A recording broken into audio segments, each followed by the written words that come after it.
we need to. All right, I'm closing the solicitation for topics. Andy? No, just Chris, based on our little chat yesterday, maybe the main subject is Barclay instance lifecycle. When is it created? When, how does it fit with configuration? When we commit it? Which ones be proposed versus active in that one?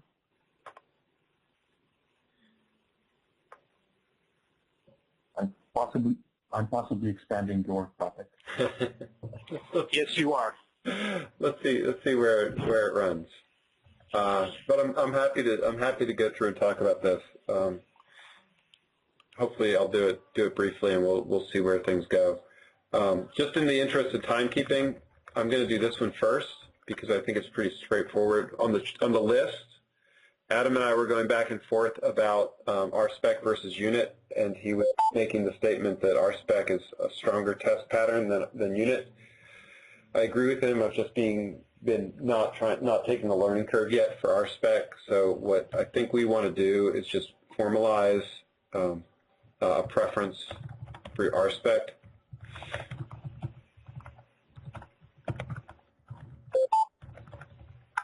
Over, and this is really Rails unit tests, because everything is a unit test.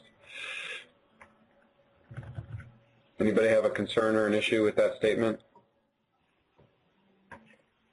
That does not, so this is, no, we're not porting the tests.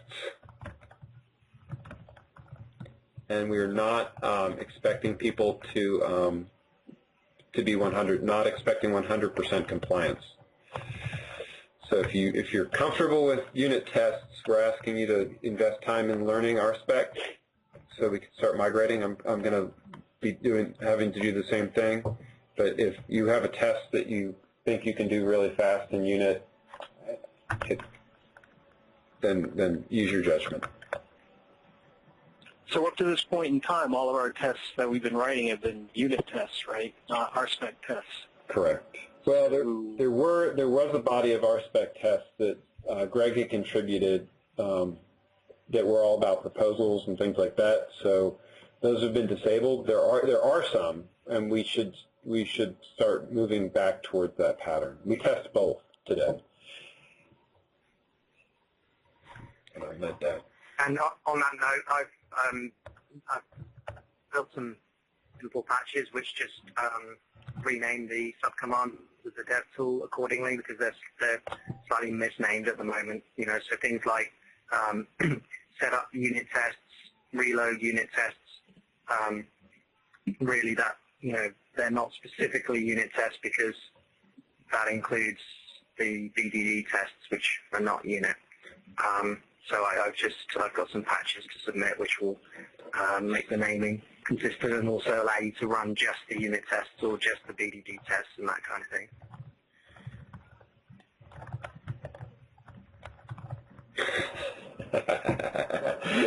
Okay.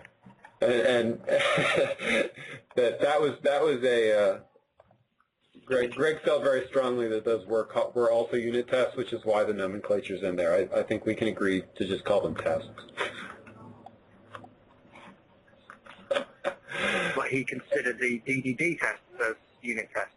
He did. Don't get me started. Okay. We've agreed not to have a holy war. Okay.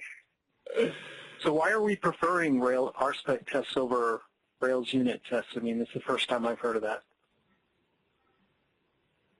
So from my perspective, I come from the test unit framework background. I have a lot more experience, just like Rob and probably many other people here.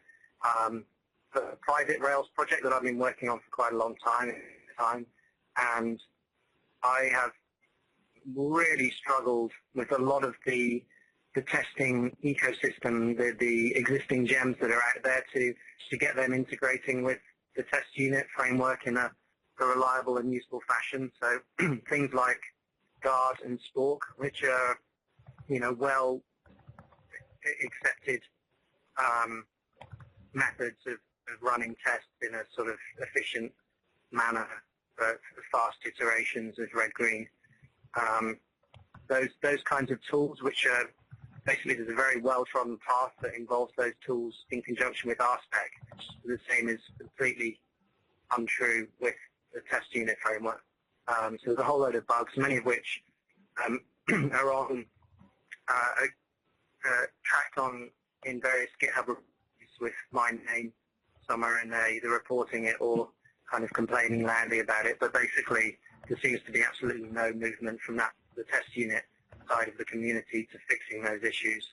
And that's one big reason from my perspective.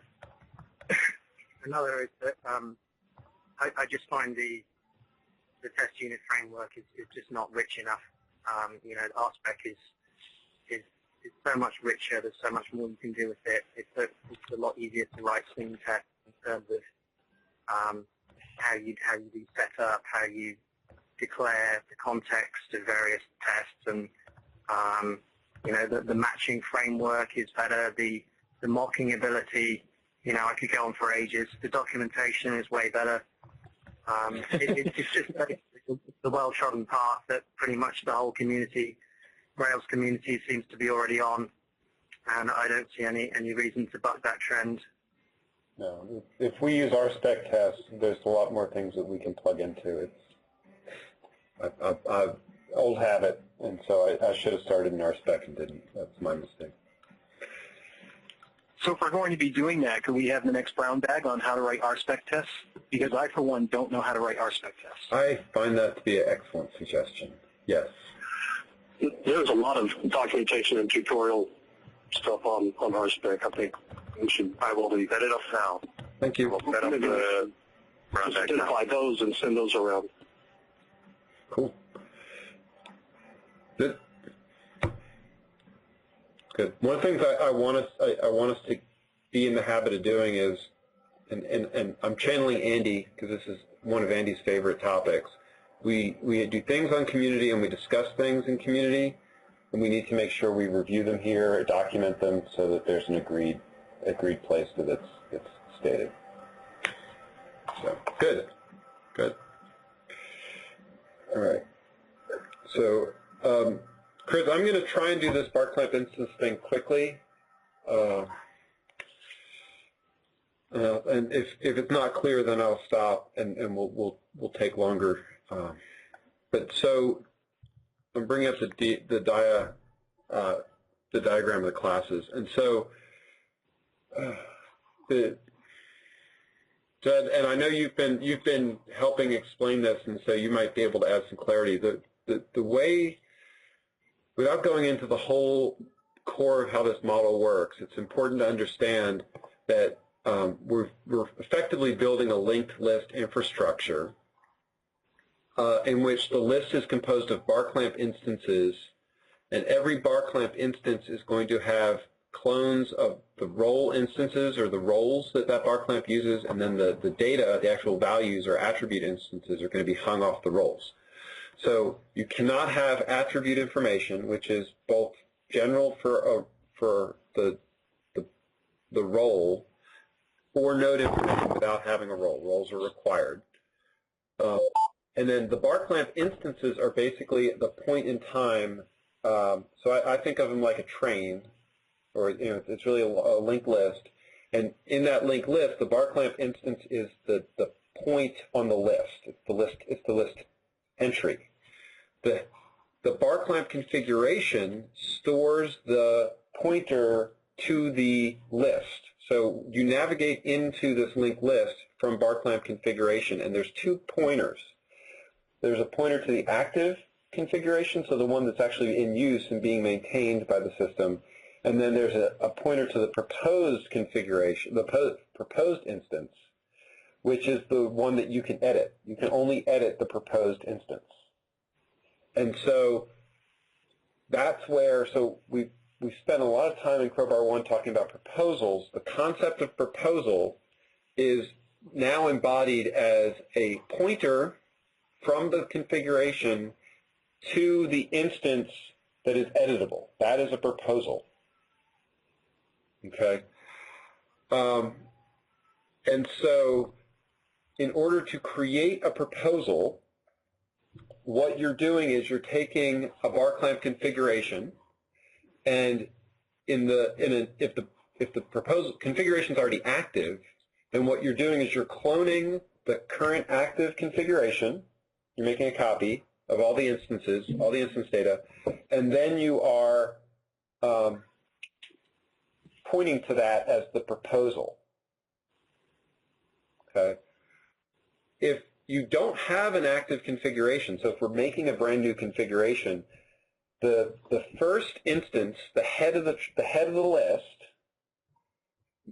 comes from the template, the bar clamp template, and the bar clamp template is basically a detached bar clamp instance. So when we import the bar clamps, and there's been a lot of chatter in this on the list, which is really positive chatter. We bring in a template file. That template file has roles and data and configuration and run order, has a whole bunch of information in it. I'm trying to see if I can bring one up really quickly. I can. It's in the databags directory. Here it is. Okay. Oh.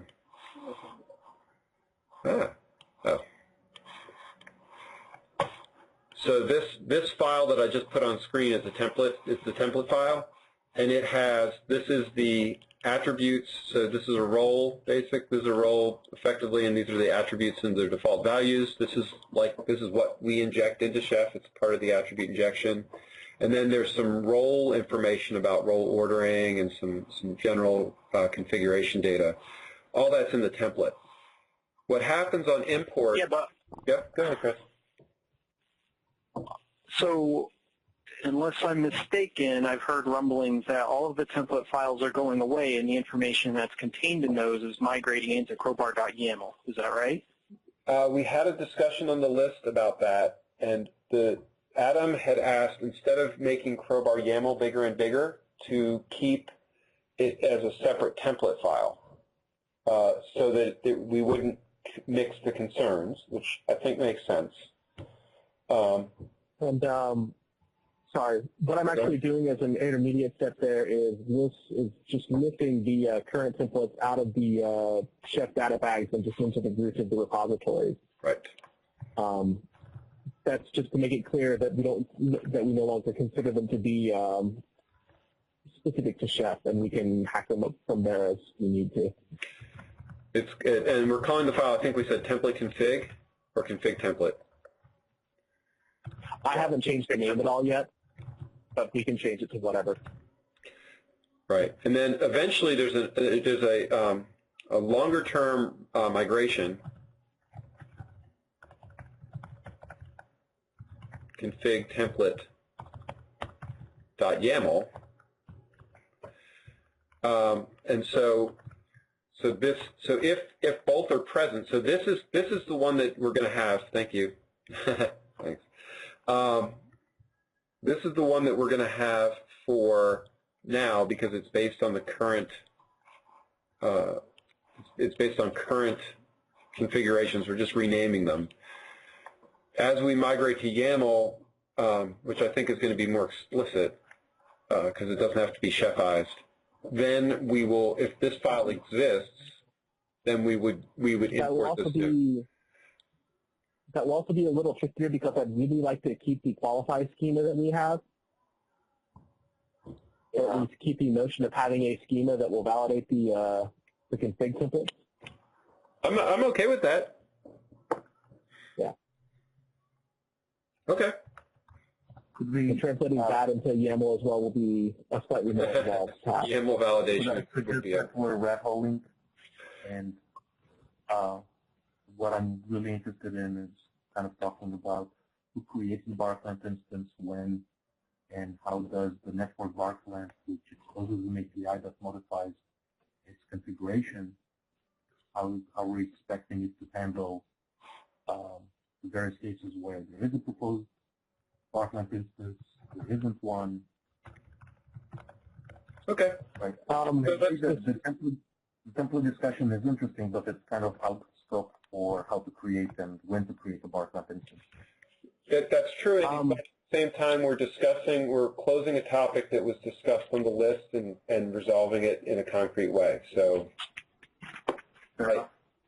right. This is John. I'm dropping off now. The other solution that the templates is that we actually have them potentially in two places. The first is just at the root of the bar clamp directory, so like optional bar clamps, crowbar, config-template.json.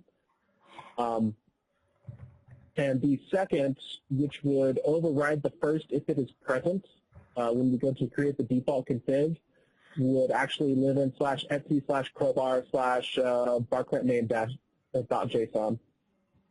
That way we can still have the notion of, for instance, overriding how we want the networks to be defined without having to go in and hack up the template directly.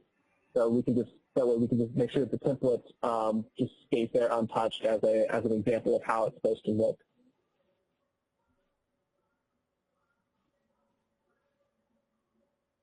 I want to bounce that idea off of people. I mean, we weren't really planning to touch the templates. I guess that's the... Well, yeah, I mean, my concern is we need to have a place to make config changes that need to, essentially be in the template or something that will wind up in a default deployed proposal or instance. Right. No, we definitely need a place to do that. That's for certain. Okay. I guess I'm not following why you want two copies. I don't necessarily want two copies. I want to have a mechanism whereby we can have the one in Etsy override the default templates. Oh. Or just override the templates. Oh, that's an interesting idea. So that users could effectively replace them if they wanted. Yeah, I mean, that's essentially what we do right now, except we do it by directly hacking at the template during the install scripts, which does no one anything. Okay, so what I'm thinking in part for that is once we're basically using the template to build a bar clamp instance with role instances and attributes and under it. If you want to change that template, you just clone that. So there's a path that we haven't built yet, but you could basically start a template train just like you would start a configuration train, and the templates you could actually change your templates over time, and as you created new configurations, they would clone from that other template. Although there's also the use case I'm specifically thinking of. Yeah. Just to make it concrete, the use case I'm specifically thinking of enabling is the network bar clamp where we need to have the admin IP range predefined before we deploy the network bar clamp. Oh, thank you for clarifying. Yeah.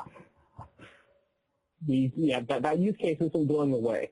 No, it's not. And we need to handle it. Sure, that actually makes sense, and the file would be easy enough to edit that you'd be able to do it. That makes I completely agree, Victor. The question I have is, do you need the whole file, or can you just have the part you want to override, like an overlay? Because that would be running the copy command and editing the copy is a lot easier than just editing a fragment. Fair enough. The concern I have is not that keen on the. Yeah. All right. I'm not that keen on the duplication unless it's really required, because we've already had that confusion in the past where we've had two copies of templates or JSON things packaged in different places. That's the thing in 5.1, and we've had bugs arise from using the wrong JSON file. Definitely. Well, the idea is part of that issue is overridden because the duplication has always been an ad hoc thing.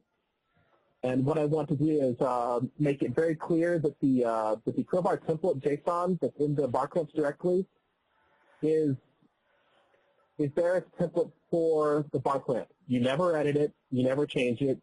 The only time it gets changed is whenever you do a package update. Yeah. So the second location would be in a known place where we know that if that JSON is there, the user is explicitly overriding the template. I'm going to pause. If it's there. Hold on. I want to pause. I like that idea. I like that. I like it too, but I want to pause because I think you've got very legitimate use cases, but I'm not sure that they apply that much more broadly. So what I would suggest we do is take this back to the list as a back and forth discussion, because I'd like to hammer out some of to see if there's a general use case, or if the use case of changing things pre-install is the main driver, because that really, once things are installed, the templates are created. We're not planning to re-import them. So let's hold that and then drive the discussion to, is the use case only for pre-install or not? Okay. So I'm confused. So I had thought that the primary use case of something like that would be because pretty much for every installation that you do on physical hardware, you have to customize the network JSON file, right? Wouldn't that be the primary use case? Well, The primary use case I'm thinking of. the trick is that there's some small changes that you have to make for base, and then what I've been hoping. I've actually ripped most of those out. Right. So things are much more. So there's the idea was in Crowbar 2 we could change the bar clamp, the network configuration bar clamp, or configuration of the network bar clamp, and have it be able to be much more dynamic in being able to change itself. And so Yeah, but you still have to have some place to get the initial configuration from, right? Which is different for every installation. there's only one or two things that are different. Most of everything else can be changed dynamically after that, right?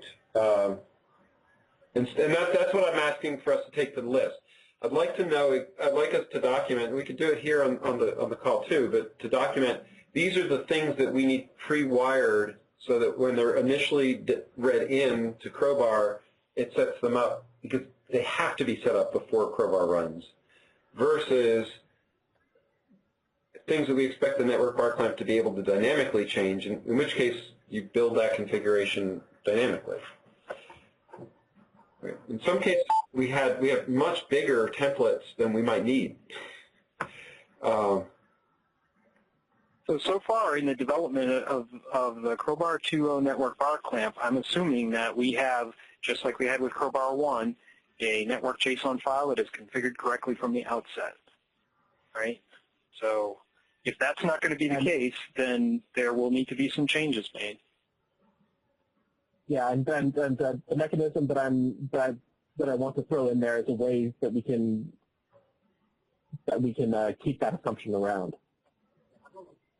I think it's a useful assumption, because you show up, because we talk to customers in advance and then they build it.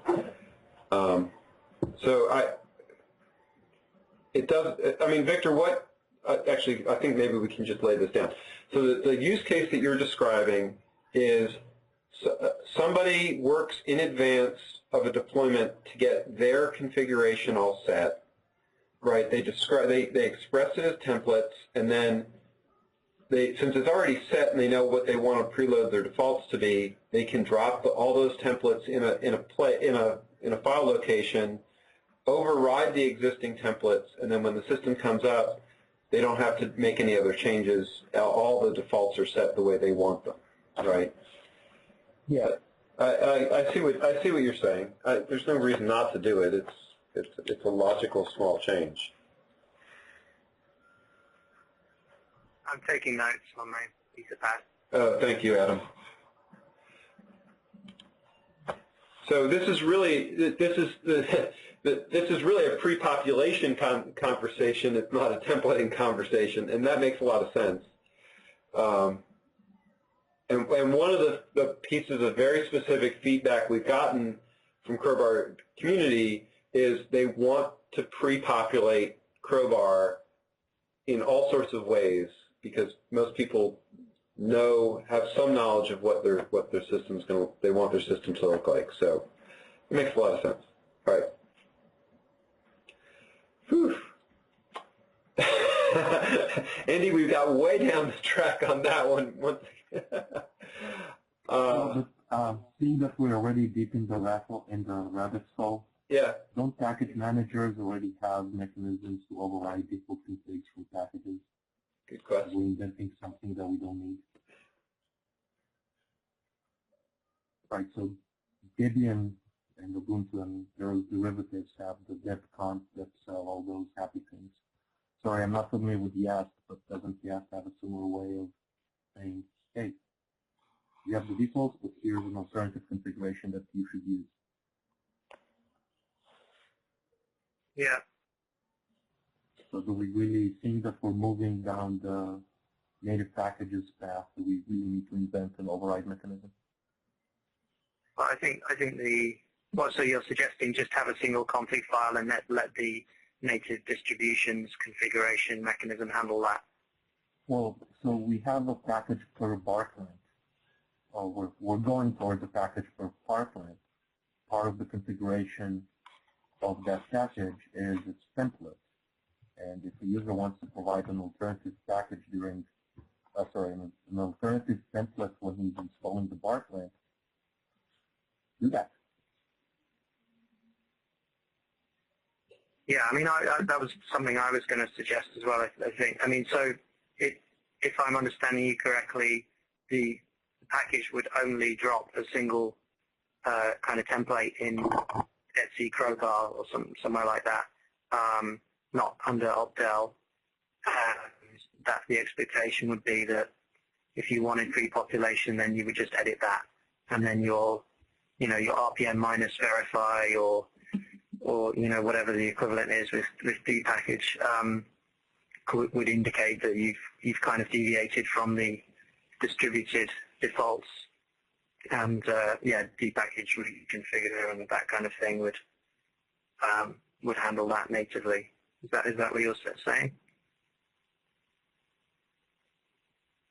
More or less.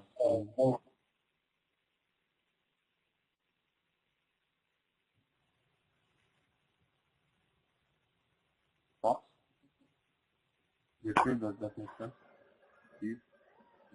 I mean, I was thinking along the same lines earlier on in the discussion. That was something that, because I don't like the idea of configuration of site-specific configuration living under opt. That's just wrong in the FHS scheme of things. So it's, I mean, yes, which is why I want to put it under Etsy instead. Yeah, exactly. So then it's just a question of whether you take the override approach or whether you just edit a file that's distributed by the package. I don't want to do that if we can avoid it. Yeah. I actually like the emerging pattern of throwing overrides into Etsy Crowbar. That makes sense to me. There's some other places we could do that, like the node aliases and things like that. It would make perfect sense to throw some of those files there instead of deep in the valves in the system. So could that be the only location? When the bar clamp is installed, we read the template. Sorry. When the package lays down the file, it lays down the template, the default template into Etsy. And then when Crowbar gets started and we run the install actions that suck in the template, the later time the user has this intervening time to edit the templates or replace them with their own.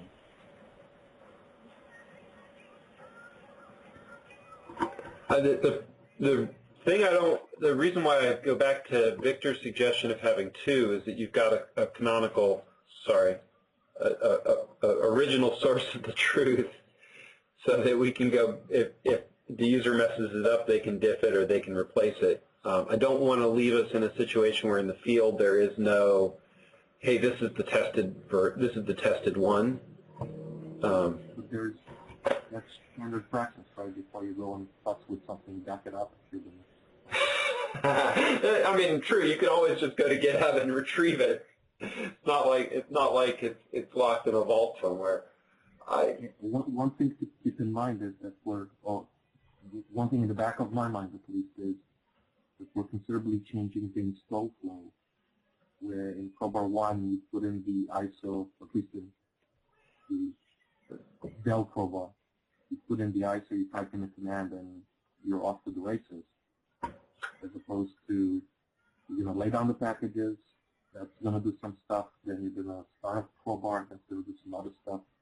There's a lot of intermediate steps where you have opportunity, where a user has opportunity to intervene. That makes, actually, that, let's jump a little bit, since this is relevant to the install packaging, and I feel like we're not answering a question that I know that Chris was asking for very specific reason because he's blocked. Yeah, we're getting way far away from that, that's for sure. Well, but we're also resolving things that are for the install packaging workflow, which is helpful also. But I'm trying to be balanced on time. Andy, one of the reasons that I wouldn't want Etsy to be pre-populated by default is so that users can tell at a glance what they have customized.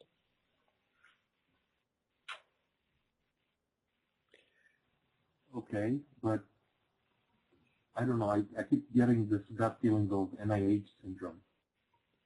How is that different than any other than DHCP server when you install it? You've done a config, you can go modify it. The DHCP server doesn't have a sensible default. You have to configure everything for it from scratch. Right. The bar clamps have sensible defaults that we want people to use unless they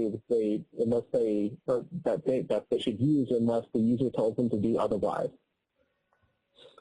For systems that do have a sensible default, having the split between the configuration that gets applied and thus overridden by something else is actually pretty standard these days. dbus and UDEV and those sorts of daemons all have this notion where they have default templates that live outside of Etsy, and anything that lives inside of Etsy for them is overriding the default. I'll defer to you. I guess my only contribution here is let's avoid NIH syndrome.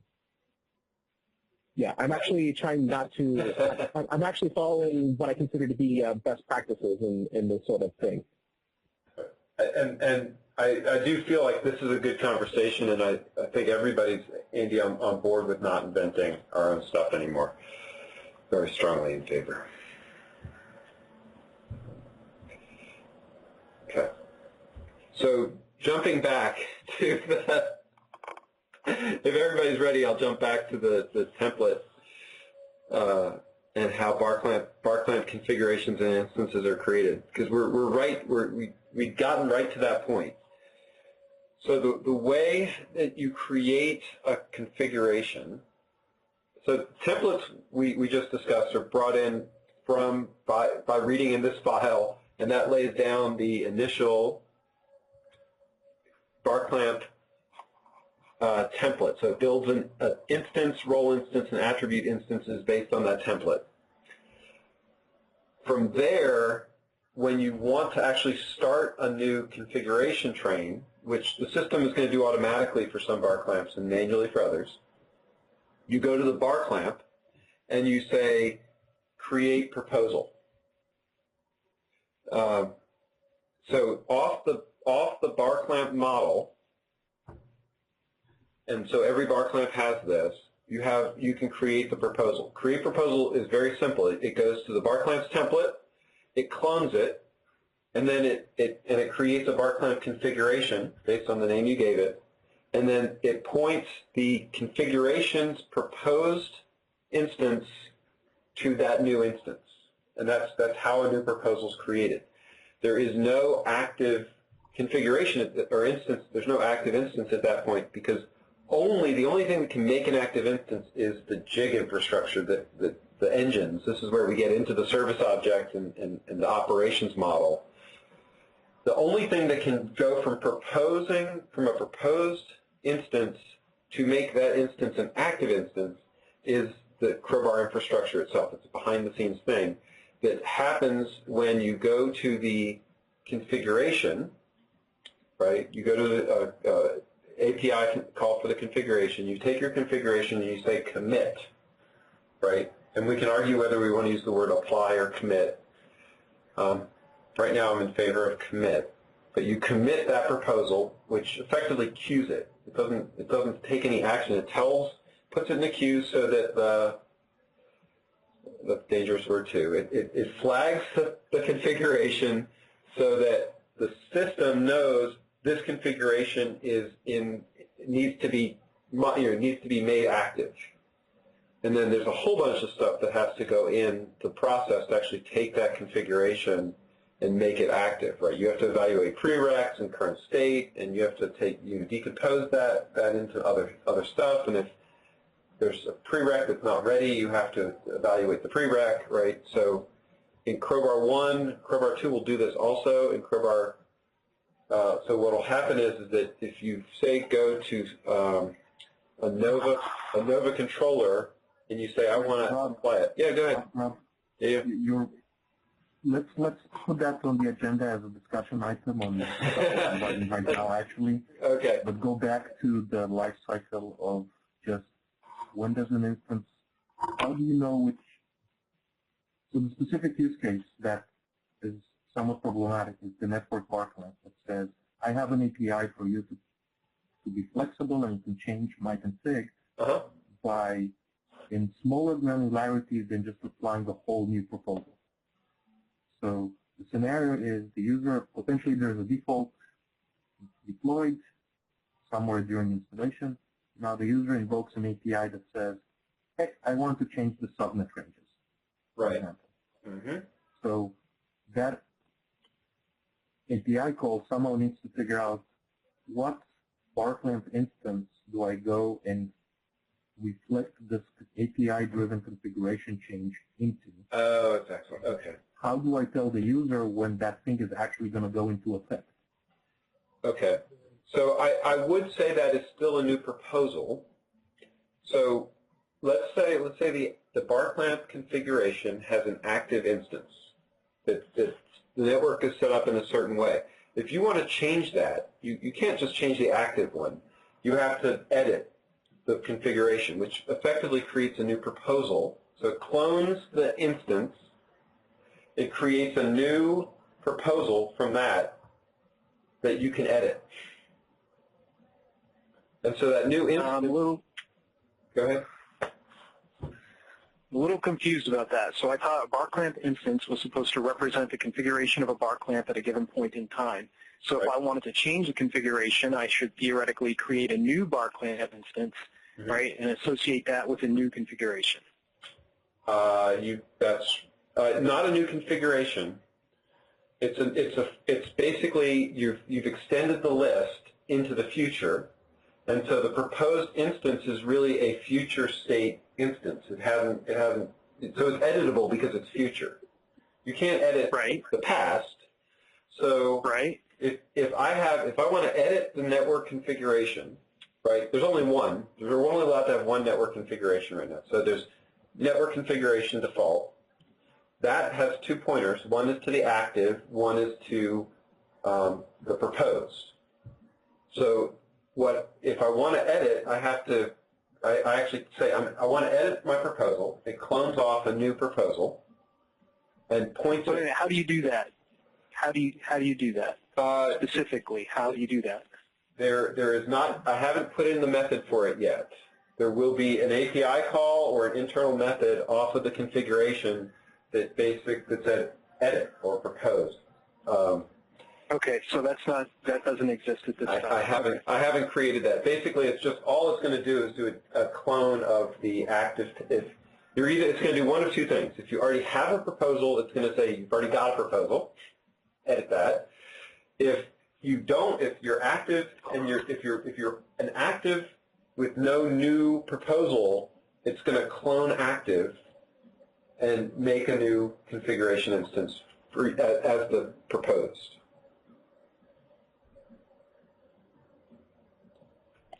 Does that make sense? Okay. So right now my idea is that you've only got the the current active, which is the sort of the head of the list, the tail of the list, in sort of, I think, the way I'm thinking of it. And then if you want to extend that, you can create a proposed new tail, but it's not really the tail until Crowbar goes in and actually makes that the new tail. So it's proposed. And then you should be able to walk the train backwards all the way up to the original template instance that you started from. So, Rob, this is Wayne. The machinery for actually creating the new proposal is not in place yet? For creating a new proposal from the template is in place. So it's on the bar clamp object, create proposal. Well, but that's from the template, not from giving an existing configuration.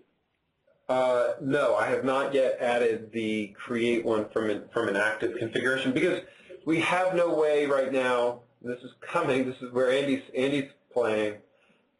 We have no way to make a proposed configuration active yet. Once we have that, then I can clone the active ones into proposed also. You see the dilemma why editing a configuration only makes sense once it's active, because the proposed is the thing you edit. Yes, but you can create that machinery without having the previous configuration changed. In other words, you can just pretend that the state change through the jig has already happened, right? You could. Well, effectively, yeah. I mean, when you create the proposal, you're creating an editable proposal, right? So that proposal is at the proposed configuration is editable at that point. So there's no real difference from the model's perspective whether you created your proposal from the template or from the active instance. They're both bar clamp instances. They're identical bar clamp instances from a model perspective, pointed to from the same place. So we have the cloning machinery for that? Yeah, all that's in. And so if you bar clamp create template, it will create a configuration with a proposed instance attached to it. That all exists. All that's there. And what I'm working towards is just the APIs that enable that. That's available. And how do you create a proposal? You will, on the bar clamp configuration, there will be a commit method, and you'll do a commit, and that'll change the states of the instances to tell the engine to the Crowbar engine to pick that up and do stuff with it. But it'll just be bar clamp configuration.commit. Okay, but that doesn't exist yet either. Correct. Okay, that's what the jig machinery will do? Yeah, actually, Andy and I went back and forth on this. Sorry, Andy, and Andy's preference is to have it off the jig, and it's exactly the same. The code is going to be where the code is. You could invoke it from either side, and So Andy's preference has been, and Andy, thank you for being patient while I messed up what our conversation had been. Andy's way of thinking is that's a jig action, and you go to a jig and you say commit, and then you pass in the configuration that you want to commit, and then the jig picks it up. In my thinking, bar clamp configuration commit just calls that same method, but with self instead of the name. So it's two paths to the same action. It's ultimately the jig that does that. The jig does the commit.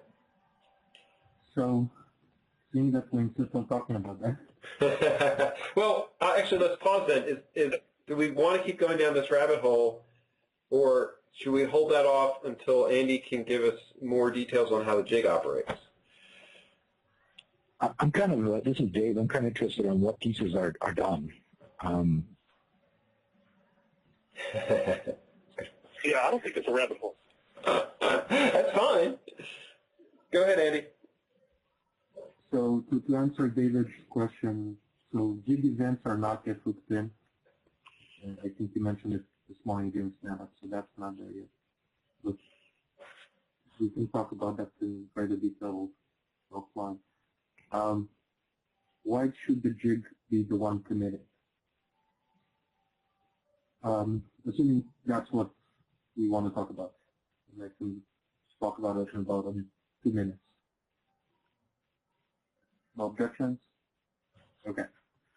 So in Crowbar 1, the process was that we go and apply a proposal. If any of the dependencies of the proposals are not ready, either other proposals that you need or nodes that are used in the proposal that are not yet allocated or not yet installed, then the proposal will sit in the queue. And the queue would effectively get reevaluated when things changed in the system. So if the node became ready, it would go say, hey, okay, you're ready, and we start applying the proposal. Once all the dependencies were met, the Crowbar machinery would go through all the roles and do its orchestration thing where it would apply roles and sequence to the appropriate nodes. One of the problems this caused was that, for example, you deploy MySQL Server that had one node that was dependent. And then you queue up, for example, Nova that was deployed on 10 nodes. Well, the 10 nodes that Nova needed wouldn't start allocating until the MySQL proposal was fully deployed, meaning that that one node had the operating system installed, it joined Crowbar, it deployed MySQL, and everything else got happy, and only then would we start allocating and deploying the other 10 nodes that Nova is waiting on. Mm-hmm. The thought, or the direction I'm implementing now is to say, this is silly. Let's not queue things up artificially and wait until all the dependencies are met. Let's go down a path that says, be aggressive about the amount of work we can do at any point in time. So let's have all the jobs flattened out into a bag of work that we need to do, and whenever something changes in the system, go and pick up everything out of that bag that we can currently execute. And what does it have to do with jig versus proposal? Well, the generic jig machinery is where we have that wide view of the system that says, here's all the work that needs to happen in the system, as opposed to just what this one bar clamp cares about. So that overall perspective of what are all the work items that need to be executed fits better in the jig. And the jig is clearly the actor here. The configurations are data holders, data bags. So, Andy, one question. So when event is happening, let's assume you have a sequence of the tasks you need to do on various nodes to configure things. It's all good that if the events are ordered in such a way that eventually all of the things, all of the prerequisites are met and everything can be done.